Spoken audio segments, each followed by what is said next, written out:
Springboard ถ้า Springboard นั่นក្រុមពួកខ្ញុំបានធ្វើអីខ្លះនេះគឺជា design នៃ Springboard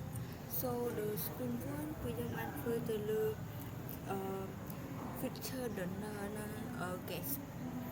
feature នេះគឺជា guest feature ដែលយើងចូលដំបូងគឺជា home page and then ពេលដែលយើងចូល about page គឺយើងនឹងស៊ីបែបនេះដែល show ពី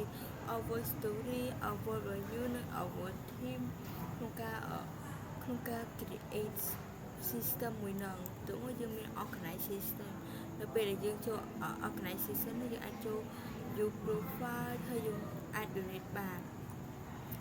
and campaign page នៅពេលដែលយើងចូល campaign page យើងនឹងស៊ីអំពី organization ដែលគាត់ post ទៅទៅនឹង campaign ដែល related ទៅទៅនឹង related ទៅនឹងអ្វីដែលគាត់ធ្វើហើយអ្វីដែលគាត់ស្វែងរក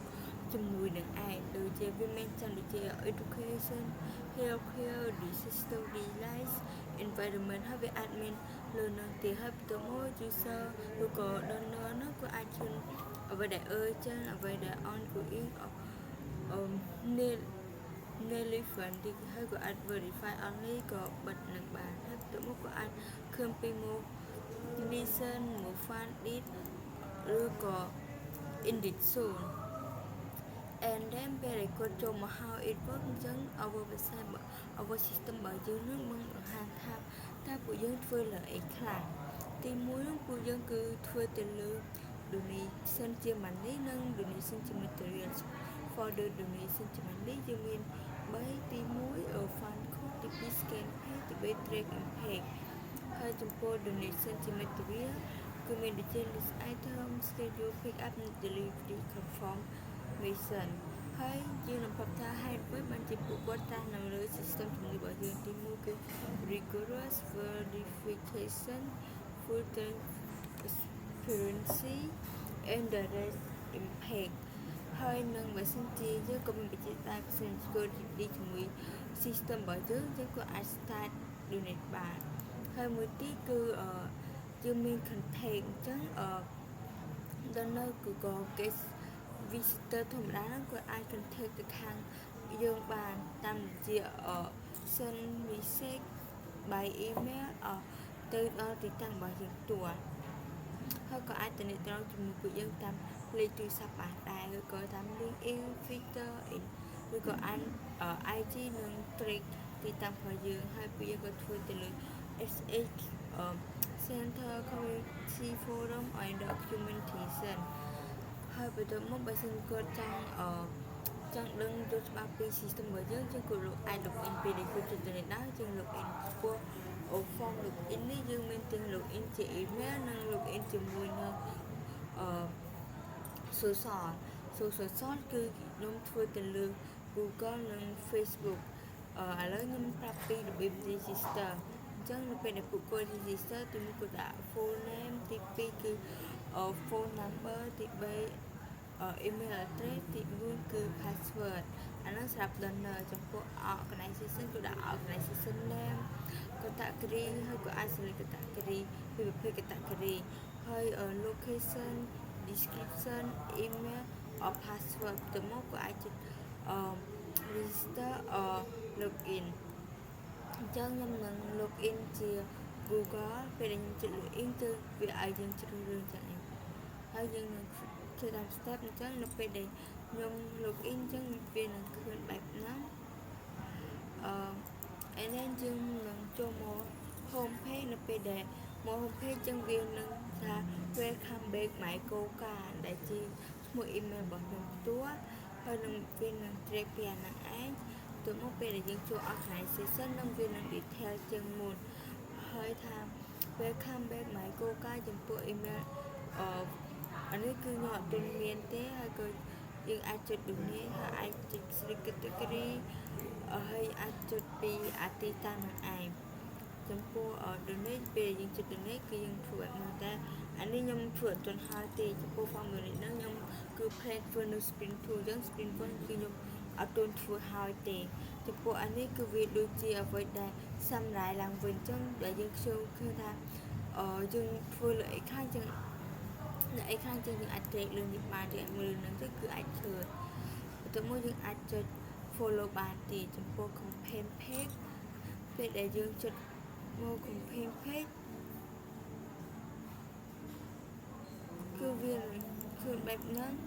ហើយនេះគឺខ្ញុំអត់ទាន់បានផងទេហើយនេះគឺខ្ញុំផុសបានទេអញ្ចឹងទៅវាអត់ឃើញទេហើយណាមួយគឺcampaign ដែលខ្ញុំ create ធ្វើនៅ sprint 2 នោះគឺវាអត់ទាន់ហើកាលណានឹងធ្វើអត់ទាន់ហើគឺអានេះគឺវាអត់ទាន់ឃើញអីទេហើយនេះយើងក៏អត់ទាន់មានដែរចំពោះ donation ជា material នេះគឺជាពេលដែលគាត់ donation ថា donation នោះគឺយើងធ្វើទៅលើលុយអញ្ចឹងក៏អាចឃើញវាបានហើយក៏អាចហត់វាជា record បានដែរហើយក៏អាច download វាបានដែរបន្ទាប់មកពេលដែលគាត់អាចដឹងថាតើគាត់ donate នៅថ្ងៃណាខែណាបើក៏អាច research ពីអ្វីគាត់បាននឹងទៀតហើយបន្ទាប់មកក៏អាច check ថាគាត់ខែហ្នឹងគាត់ donate ទៅណាខ្លះហើយខែមុនគាត់បាន donate ទៅណាខ្លះ3ខែមុនឆ្នាំហ្នឹងដែលគាត់បាន donate ទៅខាងណាខ្លះអញ្ចឹងណាហើយក៏អាច download នឹងបានទេអញ្ចឹងបើគាត់ចង់ download អីក៏អាចចុច share អញ្ចឹងខ្ញុំចង់ download ទេខ្ញុំចុច share ហើយក៏អាចចុច share នឹងបានទី share ទៅ LinkedIn ឬក៏ Telegram also ក៏អាច copy link នឹងបានទៀតហើយក៏ up view detail អំពីដែលអ្វីដែលគាត់បានធ្វើនឹងទៀតក៏អាច download វាជា receipt បានទៀត and then ទៅមកយើងនឹងចូល material pick up នេះគឺជាការ donate ផលគាត់ជា material ក៏អាច set schedule នឹងបានទីក្នុងការអាហ្នឹងហើយពេលគាត់ជិះនេះក៏ up view detail ក៏នឹងឃើញបែបហ្នឹងហើយក៏អាចចុចreschedule pick up ចឹងខ្ញុំចុច cancel and then គាត់អាចចុច cancel request នឹងបានទៀតទៅមកគឺយើងអាចចោលទេ contact ចឹងក្នុងការប្រើប្រាស់ជំនួយ system មិនថាdonor ទេអញ្ចឹងគាត់ថាគាត់អត់ទុកចិត្ត system មួយហ្នឹងចឹងគាត់អាច contact មកពួកយើងបានហើយគាត់លេខថាពេលគាត់ជា donate material អញ្ចឹង donate material បើគាត់ណាថាគាត់អត់បាន donate បានមកគ្រប់ទេគឺគាត់ទេទីតាំងអញ្ចឹងយើងក៏អញ្ចឹងឲ្យគាត់ការទុកចិត្តអញ្ចឹងយើងក៏ដាក់ contact គ្នាដែរដើម្បីឲ្យងាយស្រួលឲ្យគាត់ទៅមួយយើងមិនស្គាល់គឺមានបញ្ហាហើយក៏អាច search គ្នាបានទៀត